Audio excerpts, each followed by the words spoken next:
Hello សួស្តីអ្នកនរគ្នាវីដេអូនេះខ្ញុំនឹងបង្រៀនអ្នកនរគ្នាអំពីរបៀបដែល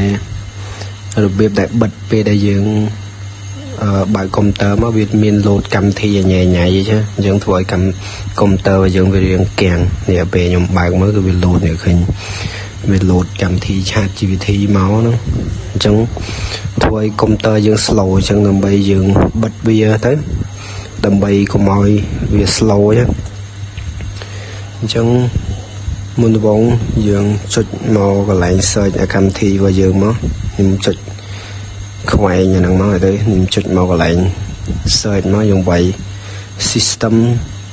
configuration យើងចុចអាហ្នឹងមកខ្ញុំចុចអាហ្នឹងម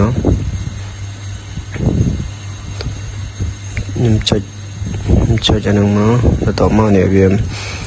មានពាក្យ start up មានថា start ពេលយើងបើកតវោហ្នឹងអញ្ចឹងយើងចុចពាក្យ start មក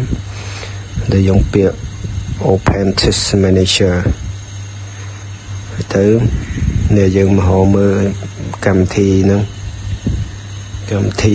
ChatGPT ហ្នឹងមកអូខេនេះយើងឃើញ chat យើងឃើញពាក្យកម្មវិធីហ្នឹងហើយអញ្ចឹងអ្នកទាំងអស់គ្នានេះឃើញនៅកន្លែងកម្មវិធីហ្នឹងគេដាក់ enable វាមានថាវាអត់ទាន់បិទទេអញ្ចឹងយើងចុចមកស្ដាំលើវាមក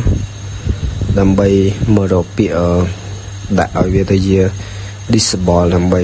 មានថាដើម្បីបិទកម្មវិធីហ្នឹងទៅនេះចុចមកស្ដាំនេះ disable យើងចុចមកខ្ញុំចុចកម្មវិធីហ្នឹងមកគឺវាលេងអីអញ្ចឹងពេលដែលយើងបើក